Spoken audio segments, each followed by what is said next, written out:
পাতালভেদি রাজার বাড়ির সাইনবোর্ডটা দেখছেন। তাকে আক্রমণ করে এবং তাকে পরাস্ত করার পরে এখান থেকে কবুতর নিয়ে যায়, হাতে করে কবুতর নিয়ে যায় এবং সেটা ছিল আমরা এখন আছি নড়াইল জেলার থেকে উত্তরে হবখালী ইউনিয়ন। এই ইউনিয়নে পাতালভেদি রাজার বাড়ি। আমরা আসছি সেই পাতালভেদি রাজার বাড়ি। এখানে 42 একর জমির উপরে সেই রাজার বাড়ি ছিল। একটা ঐতিহাসিক বিষয়াদি। আজ থেকে 3 থেকে 400 বছর আগে এখানে রাজত্ব করতেন পাতালভেদি রাজা।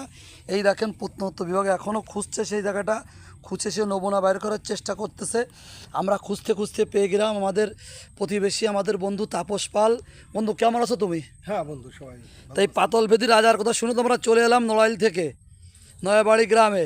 ধন্যবাদ এখানে আসার জন্য, আমরা কৃতজ্ঞ। এত সুন্দর একটা ঐতিহাসিক জায়গা, তোমরা তার ইতিহাস ঐতিহ্য তুলে ধরার জন্য আমরা সত্যিই কৃতজ্ঞ। এবং এই ইতিহাস ঐতিহ্যের মূল ছিল একজন রাজা। উনি এখানে বাস করতেন 42 একর জায়গা নিয়ে এবং এই অঞ্চলে তার ছিল সম্পূর্ণ প্রজারা।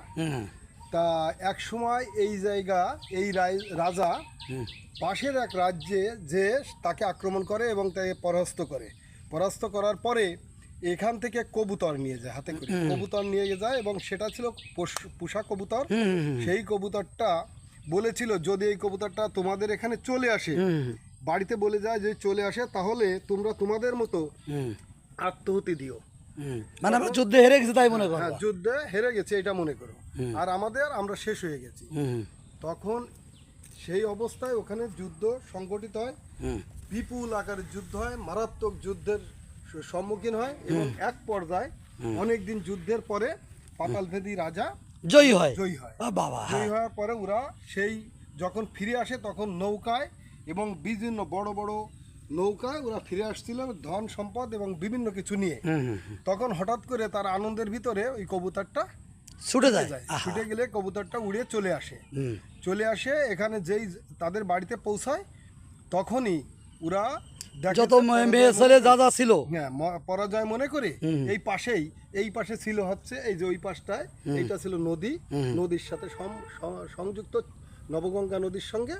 সেই নদীর সঙ্গে ওরা এই পাশে সেই নৌকায়, বড় পানসি নৌকায় যত যা বাড়ির যে ছিল সবাই উঠে যে ওখানে কুড়োল মেরে দেয় নদীর ভিতরে। হ্যাঁ, নদীর ভিতরে কুড়োল মেরে দেয় এবং ওই ওরা মৃত্যুবরণ করে। তখন রাজা এসে যখন এখানে নেমে দেখে যে প্রাসাদ শূন্য এবং কোনো লোকজন নাই এবং সারা জায়গায় মানে সবাই মুহ্যমান এমন অবস্থা। তখন আর কি উনি উপায়ন্ত না দেখে তখন বললো যে আমার ওই জীবন রাখার কোনো দরকার নাই। উনি আত্মহত্যা দেন। উনি এই জায়গায় আবার সেই নদীতে আরেকটি নৌকায় চড়ে যায়, ওখানে আত্মহত্যা দেন। একই জায়গায় আত্মহত্যা দিয়ে মৃত্যুবরণ করেন। সেই জায়গার থেকেই এখানে পাতালভেদি, অর্থাৎ উনি পাতালেই স্থান পেয়েছিলেন। সলিল সমাধি ঘটায় দেন। হ্যাঁ, আপনারা আসতে চাইলে এখানে খুব সুন্দর জায়গা। 42 একর জমি ওনার ছিল এবং আসলে বর্ষাকালতে আমরা সব কিছু দেখাতে পারছি না। এখানে প্রত্নতত্ত্ব বিভাগ খুঁচার কাজ চলতেছে এবং খুঁচে ওনার যে স্মৃতিচিহ্ন বিল্ডিং সবই বাইর করেছে। এই ঝপ জলে সব লুকিয়ে আছে। এটা বৃষ্টির জন্য এটা দেখা যাচ্ছে না। আপনারা দেশের, বাংলাদেশের যে কোনো স্থান থেকে আসবেন নড়াইল থেকে নেমে পুরাতন টার্মিনাল, সেই পুরাতন টার্মিনাল থেকে বলে হবখালী যাব, হবখালী পাতালভেদি রাজার বাড়ি যাব। ওইখান থেকে বললেই ও লোকে দেখিয়ে দেবে। নড়াইল পুরাতন টার্মিনাল থেকে বাস স্ট্যান্ডে নামতে হবে। ভাড়া কত তাপস?